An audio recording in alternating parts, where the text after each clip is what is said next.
Assalamualaikum warahmatullahi wabarakatuh.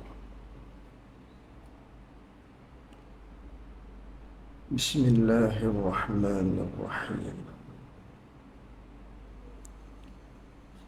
Alhamdulillahi rabbil alamin.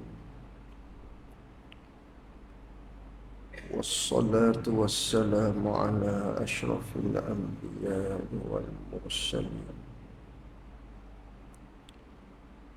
Sayyidina wa maulana Muhammadin sallallahu alaihi wasallam. Allahumma arinal haqqa haqqan warzuqna ittiba'ah wa arinal batilan batilan warzuqna ijtinabah. Allahumma faqihna fid din wa 'allimna ta'wilih. Allahumma nawwir qulubana binuri hidayatika kama nawwaltal arda binurika syamsika abadan abada. Birahmatika ya arhamar rahimin. Rabbi shrah li sadri wa yassir li amri wahlul 'uqdatam min lisani yafqahu qawli. Allahumma iftah 'alaina futuhal 'arifin waj'al a'malana khalisatan liwajhikal karim. Allahumma salli wa sallim ala sayyidina wa maulana Muhammad.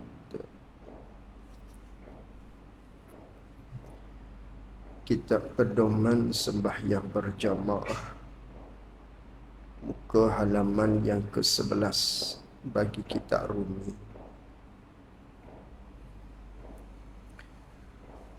Qala al-muallifu rahimahullahu ta'ala wa nafa'ana bi'ulumihi wa bi'ulumina fid daraini amin.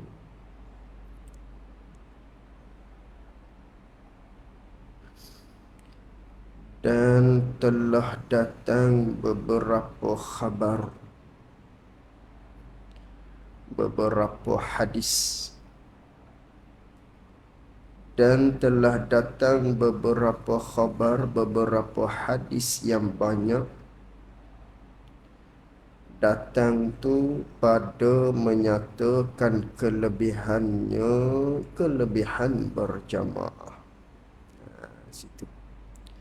Jadi kita sambung lagi pengajian kita menerusi kitab Pedoman Sembahyang Berjamaah karangan Tuan Guru Allah Yarham Haji Abdul Rahman Pondok Lubuk Tapah, yang mana pada malam ini kita sambung pada bab berkaitan dengan tajuknya, iaitulah kelebihan salat berjamaah.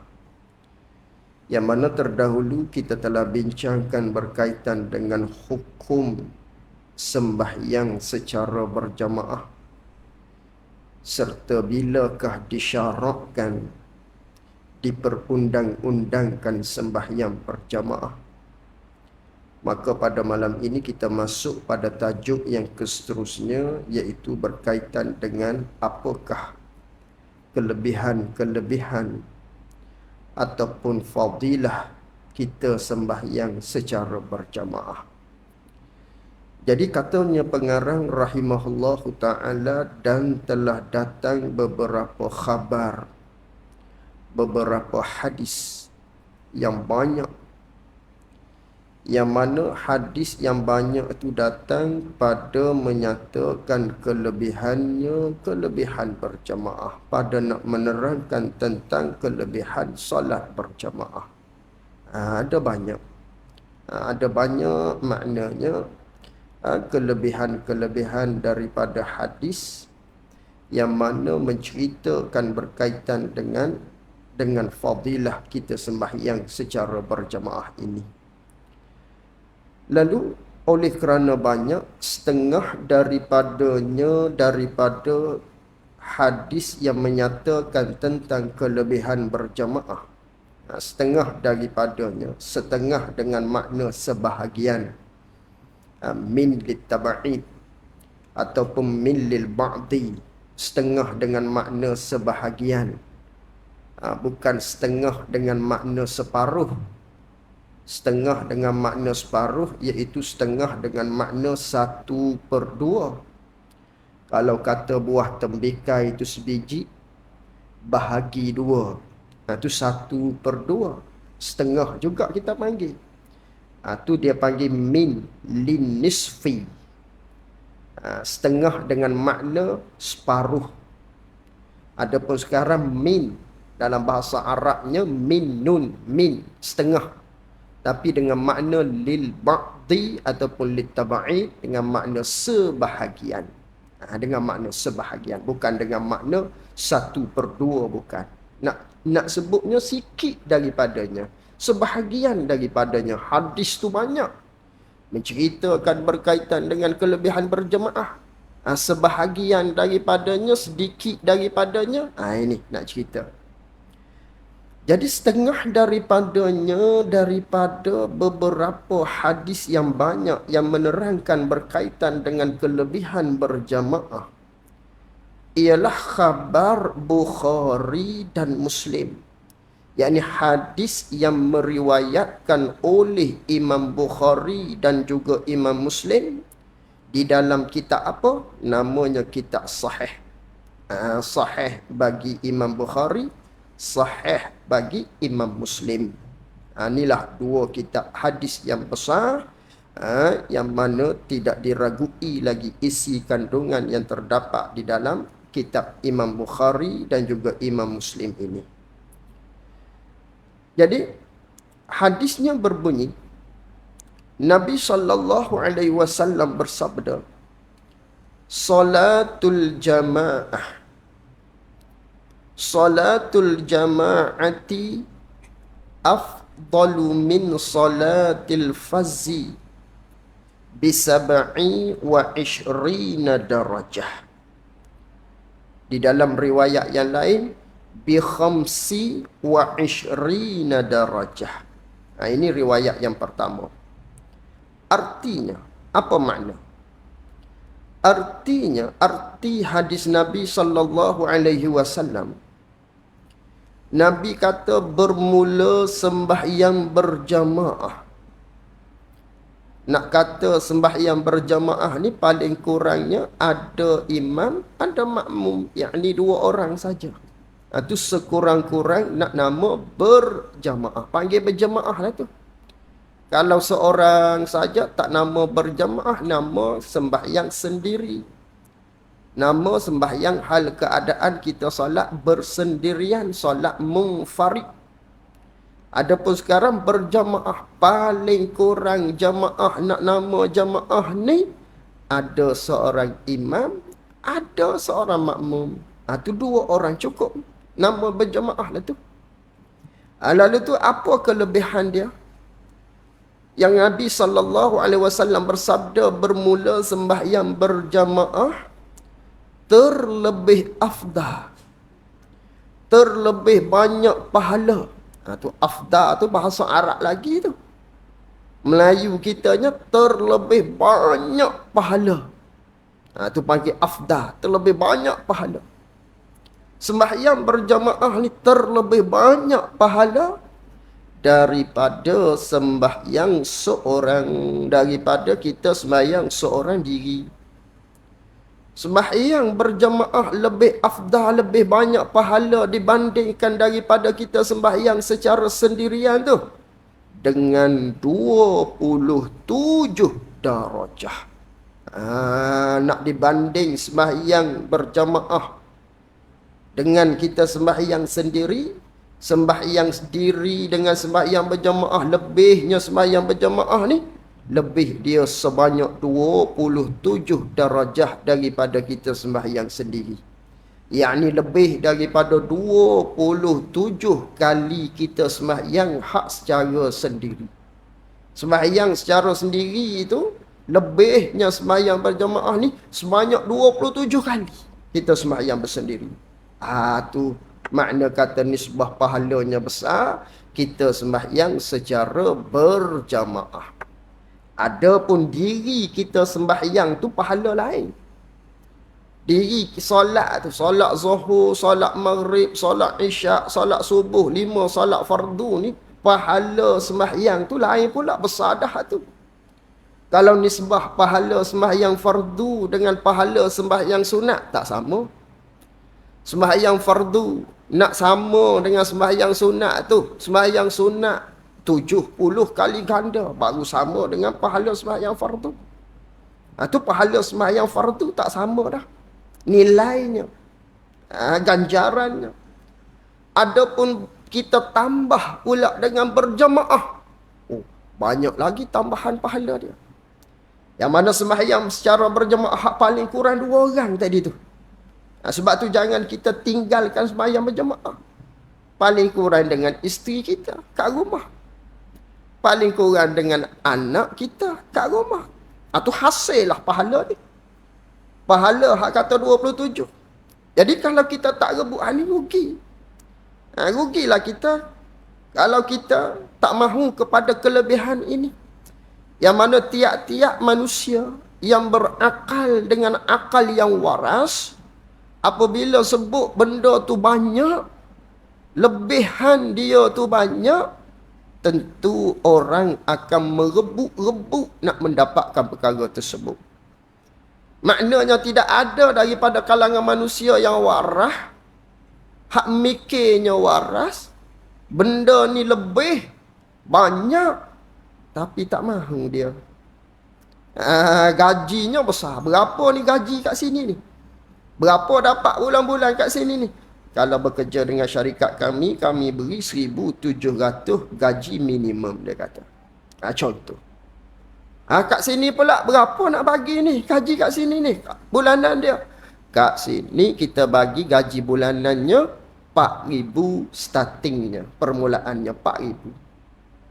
Maka tentulah orang yang berfikir dengan fikiran yang waras, fikir dengan fikiran yang baik, mesti dia rebut hak mahal. Hak gaji banyak daripada gaji sedikit. Tapi kerana apa kita? Kalau dalam bab akhirat, kita tak rebut perkara tu. Kita tak cari perkara tu.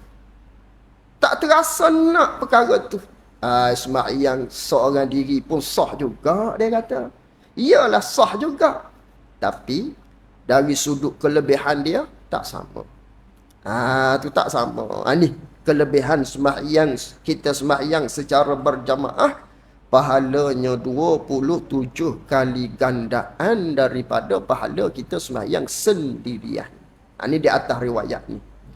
Riwayat yang kedua, Nabi SAW bersabda, salatul jamaah afdalu min salatil fazzi bi 25 darajah.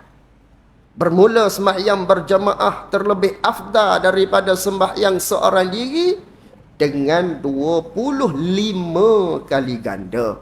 25. Hadis hak dalam kitab kita ni 27.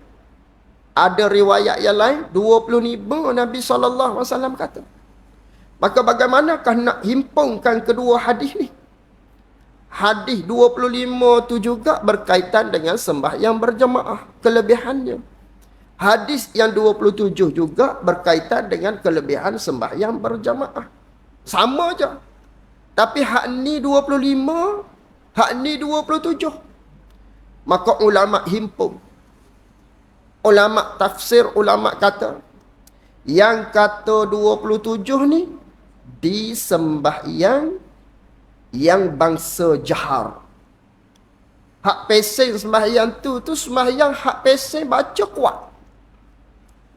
Sembahyang hak kita berjamaah, hak pesing baca tu kuat imamnya. Adapun yang 25 tu hak berjamaah, pahalanya 25 kali ganda tu. Hak ni hak pesing sembahyang berjamaah, hak sir, yang bangsa sir, baca perlahan. Apa hak bangsa sir? Zuhur, asar, Zuhur dan asar. Apa yang bangsa jahar, hak baca kuat berjamaah padanya, itu ialah maghrib, isyak, subuh. Maka di solat maghrib, isyak, subuh 27. Di solat zuhur, asar 25. Habis tu mana dua lagi tu? Dua lagi perbezaannya. Kata ulama, perbezaannya di kita mendengar satu, tolaklah kat situ. Lebihnya hak solat maghrib, isyak, subuh tu dengar bacaan. Satu. Satu lagi tu hak tak sama 25 dengan 27 tu. Satu lagi di amin bersama dengan imam. Di amin tu. Manakala kita sembahyang solat hak zuhur asar ni, kita tak bersekali dengan imam masing-masing. Masing-masing baca Fatihah tadi. Tak ada lah amin bersama-sama dengan imam. Kalau hak bangsa baca kuat, kita dengar dulu. Sunat kita dengar dulu. Kemudian amin bersama-sama dengan imam. Itu perbezaan dia, kata ulama. Jadi 25 dan 27. Begitu tu berlaku di atas khilaf hak tadi kata 25 dan juga 27 tadi. Itu kelebihan sembahyang berjamaah. Habis satu. Yang kedua,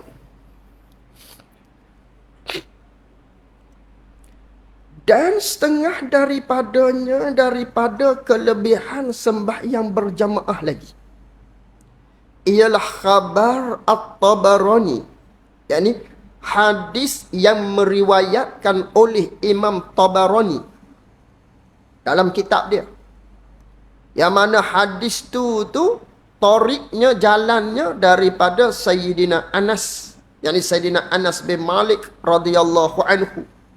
Sayyidina Anas ni khadam Nabi sallallahu alaihi wasallam yang sentiasa bersama dengan Nabi sallallahu alaihi wasallam selama 10 tahun. Itu Sayyidina Anas radhiyallahu anhu duduk bersama dengan Nabi selama 10 tahun dia. Khidmat dengan Nabi sallallahu alaihi wasallam daripada kecilnya. Maka kelebihan Sayyidina Anas bin Malik ni, ibu ayahanda yang dikasihi oleh Allah Subhanahu wa taala, ketika dia hidup pun bersama dengan Nabi sallallahu alaihi wasallam, bertemu dengan Nabi sallallahu alaihi wasallam, dan tak kala Nabi sallallahu alaihi wasallam wafat pun, kelebihan Sayyidina Anas ni, tiap-tiap malam dia bermimpi berjumpa dengan Nabi kita sallallahu alaihi wasallam. Ini sentiasa dengan Nabi kita sallallahu alaihi wasallam ni Sayyidina Anas. Banyak hadis-hadis yang diriwayatkan oleh beliau Sayyidina Anas ini. Ini Sayyidina Anas bermimpi dengan Nabi setiap malam. Maka kita selaku umat Nabi sallallahu alaihi wasallam, maka kita sangat nak bertemu dengan baginda Nabi kita Muhammad sallallahu alaihi wasallam. Mudah-mudahan Allah Ta'ala kurniakan di dalam hidup kita, walau sekali kita dapat bermimpi berjumpa dengan Nabi sallallahu alaihi wasallam. Apabila kita bertemu dengan Nabi, itulah Nabi. Apabila kita bermimpi, dalam mimpi kita tu ialah Nabi, itulah Nabi. Kerana Nabi sallallahu alaihi wasallam tidak boleh diserupai, tidak boleh dimenyerupai oleh syaitan. Syaitan tak boleh nak menyerupakan Nabi kita sallallahu alaihi wasallam, tak boleh. Muka surat 2. Muka surat 2 bawah sekali tu. Hadis bawah tu. Tidak ada. Syaitan dia tidak boleh nak menyerupai Nabi. Maka siapa yang bertemu dengan Nabi dalam mimpi, bermimpi bertemu dengan Nabi, itulah Nabi kita sallallahu alaihi wasallam. Ini mudahan Allah Ta'ala anugerahkan kepada kita bermimpi berjumpa dengan Nabi kita sallallahu alaihi wasallam. Alamat seseorang itu orang yang baik. Alamat orang ni orang berjaya di negeri akhirat kelak. Berjumpa dengan Nabi, temu dengan Nabi sallallahu alaihi wasallam. Maka banyak selawat, banyakkan selawat kepada Nabi kita sallallahu alaihi wasallam. Tidur dalam keadaan wudu, Kalau tidur dalam keadaan tak berwudu, macam mana nak bertemu dengan Nabi? Sebelum tidur, baca-baca dulu, selawat-selawat dulu pada Nabi. Tu mudah-mudahan gitu. Buat amal. Amalnya selawat. Selawat di antaranya. Maka hati kita tu naknya bersih. Hati kita perlu bersih. Baru boleh bertemu, bermimpi dengan Nabi SAW. Ini Sayyidina Anas. Jadi setengah daripada hadis berkaitan dengan kelebihan berjamaah. Hadis yang telah diriwayatkan oleh Imam Tabarani daripada Sayyidina Anas, yang mana Nabi SAW bersabda, Man masya. Masya ke? Masya.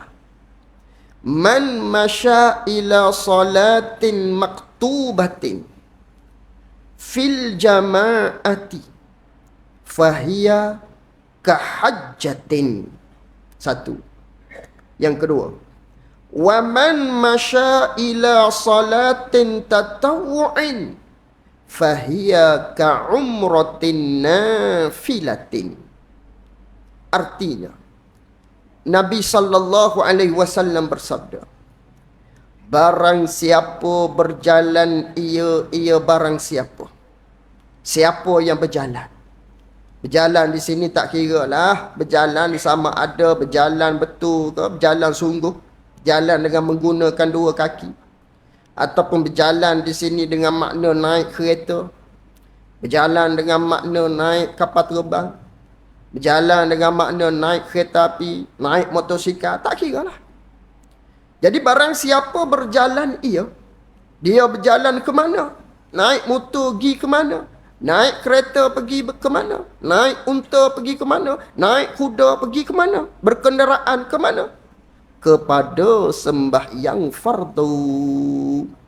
Dia berjalan tu untuk sembahyang fardu. Untuk sembahyang fardu berjamaah, yakni hal keadaan sembahyang fardu tu dia nak sembahyang secara berjamaah. Sembahyang fardu zuhur, asar, maghrib, isyak, subuh, Jumaat. Tu. Jadi dia pergi berjalan kaki, naik kereta, tunggang, binatang umpamanya, tuju nak pergi sembahyang berjamaah. Maka kata Nabi SAW, maka iaitu orang tersebut, orang yang berjalan kepada nak sembahyang, menuju kepada sembahyang fardu dalam keadaan nak sembahyang fardu tu secara berjamaah, pahala dia seperti pahala kerja satu haji. Dapat pahala buat haji. Buat haji ni Mekah pada musim dia, tapi pahala tu boleh dapatkan walau bukan di kota Mekah. Ketika mana musim haji, boleh didapatinya di mana pahala dia tu? Pahala dia tu boleh didapati tak kala kita menunaikan solat berjamaah. Untuk hadis sembahyang tu jalan kaki kita tu kira pahalanya, pahala kita mengerjakan haji. Pahala bukan dengan makna jadi tertunai dalam haji kita. Hak tu tak tertunai lagi. Hak ni pahala, nisbah pahala tu besarnya. Hak kita berjalan kaki tu, hak kita tu berkenderaan tu, kita naik kereta, motosikal, pulah, basikal dan sebagainya tu, gatih basikal tu, kayuh basikal tu, nak sampai ke masjid surau untuk sembahyang berjamaah solat fardu ni, pahala dia dapat pahala mengerjakan haji. Tu bagi satu jamaah. Bagi satu sembahyang fardu, hak kita solat cara berjamaah zuhur. Maghrib dapat pula kalau kita pergi. Asar dapat pula kalau kita pergi. Subuh dapat pula pahala tadi kalau kita pergi. Tu pahala Allah besarnya, pahala yang Allah Ta'ala berikan kepada umat Nabi sallallahu alaihi wasallam. Bagi satu jemaah hak kita berjalan tu, besarnya pahala dia seperti kita buat satu haji. Tapi tak ada arah lah. Manakala kita ni tak nampak, kerana benda ni ganjaran ni benda bangsa hak bukan boleh selalu. pahala tawaran hak Allah Ta'ala nak beri kepada kita, hak kata 27 tadi. Pahala seperti mengerjakan haji ni. Hak ni bukan passion, hak boleh segera. Bukan hak passion boleh segera. Benda tak nampak. Bila bolehnya? Akhirat kelak. Sekarang bukan masa lagi. Maka oleh kerana benda ni tak nampak dengan mata kepala kita, maka kita nak supaya dapat benda ni perlu kepada keyakinan hati kita yang kuat. Nak hati seseorang tu yakin kuat, baru dia rebut benda ni. Bandingnya seperti lampu lah. Seperti lampu. Jadi kalau lampu ni, bateri hak kita gunanya, bateri sebiji. Bateri itu sebiji. Maka pada ketika itu, apabila kita guna lampu yang baterinya hanya sebiji je pakai, pada pihak kecerahan dia, kadar dia sama-sama. Cerah tu cerah lah. Waktu malam tu bolehlah nak suluh, nampaklah nak suluh, tapi sama cerah dia tu. Sama je. Makna kata kalau suluh pada tempat gelap, mana selipar ni? Boleh jadi kadang-kadangnya tukar lagi selipar. Sahuk selipar orang lain. Pakar selipar orang lain. Sarung selipar orang lain. Hei, selipar aku ni. Oh, tak nampak. Sebab apa tak nampaknya? Tu ada lampu tu. Sama-sama. Tukar. Maka begitulah. Kalau iman kita ni tak cerah, akan jadi tukar juga. Kalau iman kita ni malap, orang yang beriman dia ada cahaya. Tapi kalau cahaya tu malap, sama-sama hak guna bateri satu je, sebiji je bateri. Bateri tu pula hak kecil tu. Hak tu, alah. Maka begitulah iman kita. Akan membawa kepada kita boleh tertukar. Tertukar sembahyang hak mana hak lebih dengan hak mana hak tak lebih. Tukar. Kadang-kadang tu tukar dunia terus. Pakai kira tinggal sembahyang nanti sembahyang boleh. Sembahyang juga. Tapi kalau sembahyang tadi tu kira jamak takhir selalu. Kerana urusan. Banyak urusan. Ni mesyuarat meeting. Tadi makan tengah hari. Kalau tak makan macam mana nak meeting? Masuk meeting pula. Habis pukul 4. Jap lagi kena naik flight. Ajak lagi lah Zuhur, Asar, Maghrib, kira jamak takhir di Isyak nanti. Oh, tukar tu. Ini iman yang malak. Ni. Sebab itulah kita tidak mahu jadi begini ni. Anaknya biar iman kita tu cerah. Cerah gelap iman seseorang itu masing-masinglah yang tahu. Masing-masing tahu. Orang lain dia tak tahu iman kita, kecerahan dia sebanyak mana. Watt iman kita sebagaimana lampu bateri itu ada watt dia. Ada watt sikit, ada watt banyak. Maka watt yang banyak tu cerahnya sememangnya cerah.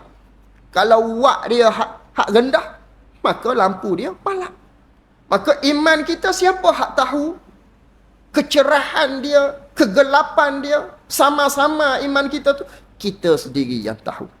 Sahibul bait adraka bima fih. Tuan rumah lah yang tahu isi dalam rumah dia sendiri. Orang lain tak tahu isi rumah dalam bilik ada apa. Tak tahu. Cuma tengok luar je. Orang lain tengok luar je. Dia tengok Allah besarnya rumah dia. 5-6 tekak rumah. Adalih rumah dia. Kita tahu dia banyak hutang. Tak tahu. Dia je tak tahu. Aku besar saja yang ni rumah. Pakai kereta besar. Tapi hak aku dapat bulan-bulan 500. Hak lain bayar bank habis. Susah dia tadi. Maka diri kita lah yang tahu. Taraf kecerahan iman kita masing-masing. Ni nak kepada iman yang kuat. Yakinnya tinggi. Cerahnya iman kita. Baru kita nampak perkara yang akhirat. Baru kita rasa geram. Baru kita rasa nak kepada melakukan ibadat rebut benda-benda hak tawaran daripada Allah Ta'ala, antaranya iaitulah kita sembahyang secara berjemaah. Jangan tinggal hal ini. Ini kelebihan berjalan ke tempat untuk kita solat berjemaah. Tadi sembahyang berjemaah dapat pahala 27 tadi. Adapun diri berjalan tu pula, berjalan tu nak hadis sini ni, pahala satu haji, nisbah kepada pahalanya. Tu bagi sembahyang fardu. Baik. Yang kedua, dan barang